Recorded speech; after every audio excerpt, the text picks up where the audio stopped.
राय क्या है? Over to you Viresh sir and Anu. ABP Agra mahapanchayat में आप सभी का स्वागत है। हमारे साथ हैं धर्मवीर प्रजापति, जो मंत्री हैं कारागार के, लेकिन भारतीय जनता पार्टी, दीनदयाल उपाध्याय की भारतीय जनता पार्टी ने अंत्योदय की जो भावना रखी थी पूरे देश में, उसको साकार करते हुए योगी द्वितीय सरकार में उस बिरादरी, उस जाति से धर्मवीर प्रजापति आते हैं। इनको मंत्री बनाया गया और स्वतंत्र प्रभार का मंत्री बनाया गया, और पिछली बार ये राज्य मंत्री थे, प्रमोशन दिया गया ताकि उसकी भागीदारी हो सके और उस समाज, उस बिरादरी जो अति पिछड़ी बिरादरी, अति पिछड़े में भी ऐसी बिरादरी जिसका प्रतिनिधित्व बहुत कम रहा है हमेशा से, उसको एक सम्मान दिया जा सके। और बहुत ही महत्वपूर्ण विभाग दिया गया है। बहुत बहुत आपका धन्यवाद इस कार्यक्रम में आने के लिए मंत्री जी। आपका भी बहुत बहुत धन्यवाद। और यहाँ हमारे जितने भी सामने बैठे श्रोतागण हैं और दर्शक हैं, उनका भी हृदय से स्वागत है। मंत्री जी, सवाल, चूंकि आप कारागार मंत्री हैं, जेल की बात करते हैं, और जेल में जिस तरीके से आपने अपना जन्मदिन केक काट कर मनाया, विपक्ष को चुनौती दी कि आइए चलिए जेल में खाइए हमारे साथ, देखिए कैदियों को क्या भोजन दिया जा रहा है, लेकिन जो गायत्री मंत्र वाला काम आपने शुरू किया था, योग, गायत्री मंत्र, ये सब चीजें जो आपने कराई, इसके पीछे प्रेरणा आपको कहाँ से मिली, ये दर्शक जानना चाहते हैं। देखिए, एक पहली बार जब मेरा जेल में जाना हुआ, और उससे पहले कभी मैं किसी मिलने जेल में नहीं गया किसी से भी। पहली बार जेल मंत्री बनने के बाद में जेल में जाना हुआ तो कैदी की व्यवस्थाओं को समझा, और खाली देखने नहीं और निरीक्षण करने भी नहीं, समझने भी गया। पहली बार जो जेल में गया मैंने देखा कि महिलाओं के साथ बच्चे जेल में थे, और एक बच्चा मैंने देखा 2 साल का लड़का, और उसके शरीर पे कपड़े नहीं थे कच्छा बनियान के अलावा। माँ ने कहा बेटे नमस्ते करो। लड़के ने हाथ जोड़ के नमस्ते किया, और मैंने हाथ जोड़े, इतनी देर में उसने मेरे पैर छुए। बस मन में थोड़ा एहसास हुआ कि इस बच्चे के जेल में जो संस्कार हैं, इस बच्चे का क्या दोष है, ये बाहर पढ़ना चाहिए था, इसकी परवरिश अच्छे से होनी चाहिए थी, लेकिन ये जेल में है। उसके बाद दूसरी एक घटना मैं आपको सबको बताऊं, दर्शकों को बताना चाहूँगा कि दूसरी घटना, मैं अपने ऑफिस से जा रहा था आवास, VIP गेस्ट हाउस पे, चौराहे पे रेड लाइट थी, वहाँ एक गाड़ी महिला बंदियों की मैंने देखी, उसमें एक बच्ची लड़की थी। जो गाड़ी में जो जाली होती है, उस गाड़ी से महिला, वो बच्ची झांक रही थी हाथ रख कर के बाहर। बड़ी पीड़ा हुई मन में कि ये इस बच्ची का खेलने कूदने का समय है, सो बाहर की दुनिया जाली से हाथ रख कर के बाहर झांक करके देख रही। दूसरे दिन अपने विभाग की बैठक बुलाई, और मैंने कहा बच्चों की मुझे डिटेल चाहिए, पूरे उत्तर प्रदेश के आंकड़े, और बच्चों के लिए पढ़ाई लिखाई की व्यवस्था हो, सुनिश्चित हो।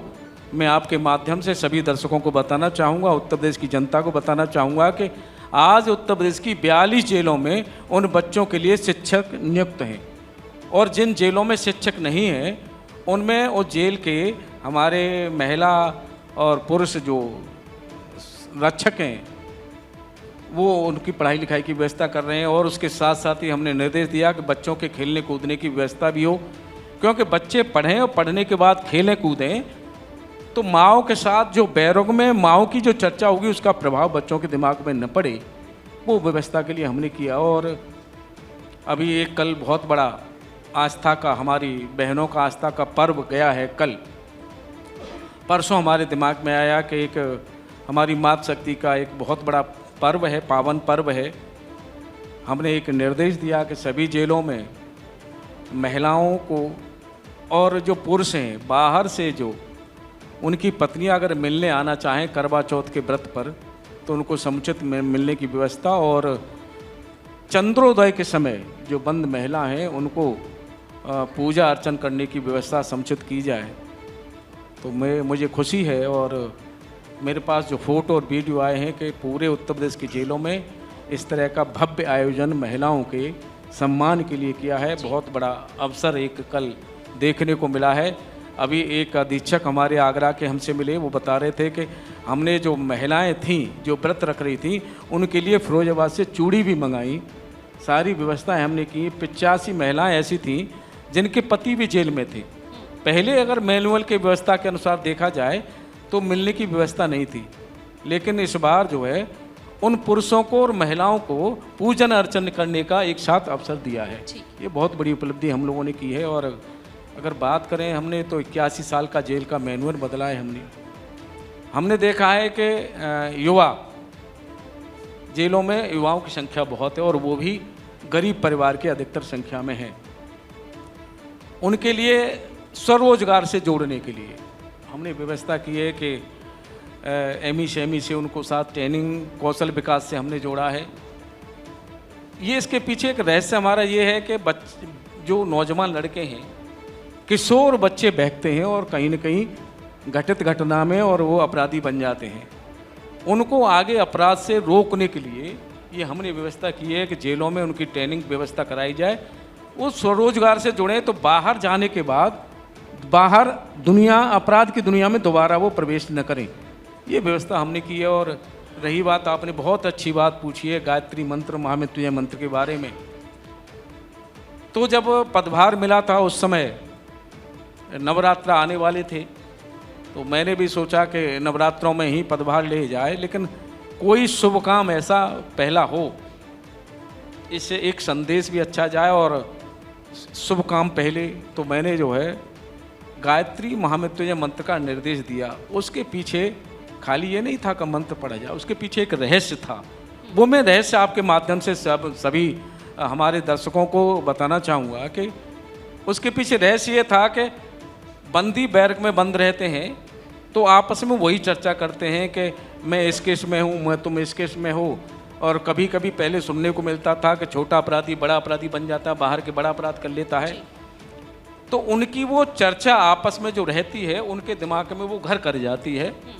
उस दिमाग की चर्चा, जो दिमाग में जो फालतू की चर्चा जो घर कर जाती है, उससे उसे बचाने के लिए हमने गायत्री मंत्र का और महामृत्युंजय मंत्र का उच्चारण कराया। उसका लाभ देखने को ये मिला। सभी उत्तर प्रदेश की जनपदों से हमने जब समीक्षा की, उसमें देखा गया कि पहले बंदियों को हमारे अधीक्षक बताते थे कि जब बैरक खोलते थे तो हमें जेल प्रशासन के लोग लगाने पड़ते थे उनकी व्यवस्था करने के लिए, लेकिन अब हम बैरक खोलते हैं तो गायत्री मंत्र का उच्चारण का प्रभाव ये है कि बंदी स्वयं आकर के अपना लाइन में लगते हैं, प्रार्थना करते हैं, गायत्री मंत्र का उच्चारण करते हैं। प्रत्येक मंगलवार और प्रत्येक शनिवार को हनुमान चालीसा का पाठ, रामायण का पाठ और सुंदरकांड का पाठ हर जेलों में है। हर जेलों में मंदिर की व्यवस्था है। बंदिश कहीं किसी पे कोई रखी नहीं, जो अपना अच्छा लगे वो मंत्र का उच्चारण करे। ऐसा नहीं है कि बंदिश हो। और उसका परिणाम ये मिला है कि बंदियों में सकारात्मक सोच देखने को मिली है। इसका एक परिणाम और बहुत बड़ा मिला है कि बंदी आपस में लड़ाई झगड़ा करते थे छोटी छोटी बातों पे, वो सब चीज़ें खत्म हुई। एक सकारात्मक सोच बंदियों के मन में आई है और व्यवहार में आपने बहुत बड़ा परिवर्तन आया है। बहुत परिवर्तन देखे और बहुत अच्छी बात है कि आपने इन्हें मुख्य धारा से जोड़ने और जो एक बेसिक ह्यूमन राइट की चीजें हैं वो भी उपलब्ध कराई हैं। जेल के अंदर जाना जीवन समाप्त हो जाने जैसा नहीं है। देखिए एक और है, मैं आपको बताएं, पेशेवर बंदी दो तरह के होते हैं। एक तो पेशेवर होता है, एक अनायास घटित घटना में बंदी बन जाता है।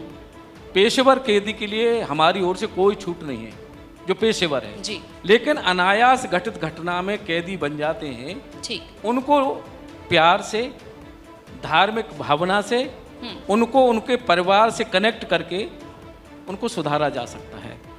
मैंने जो है इसी व्यवस्था को, क्योंकि बैरक बनाना, जेलें बनाना एक अपराध नियंत्रण का एक वो व्यवस्था नहीं है जी। जेलों में भीड़ कम करने का मैंने अपने जो मन में सोचा है वो ये है कि हम नौजवानों को, किशोरों को अपराध की दुनिया से बचाएं, कैसे उनका मन परिवर्तित करें, ये हमने तय किया। और तय करने के बाद में मैंने स्वयं 32 जेलों का दौरा कर और सीधे कैदियों से संवाद किया। मैं आपकी जानकारी के लिए कुछ फ़ोटो दिखाना चाहूँगा जी, कि ये बंदियों के मेरे सीधे संवाद के वो हैं फ़ोटो हैं। लगता नहीं कि कोई अगर बाहर का व्यक्ति देखेगा तो कोई देख नहीं पाएगा कि ये बंदी हैं और समझेगा कोई कि बाहर कोई कार्यक्रम हो रहा है।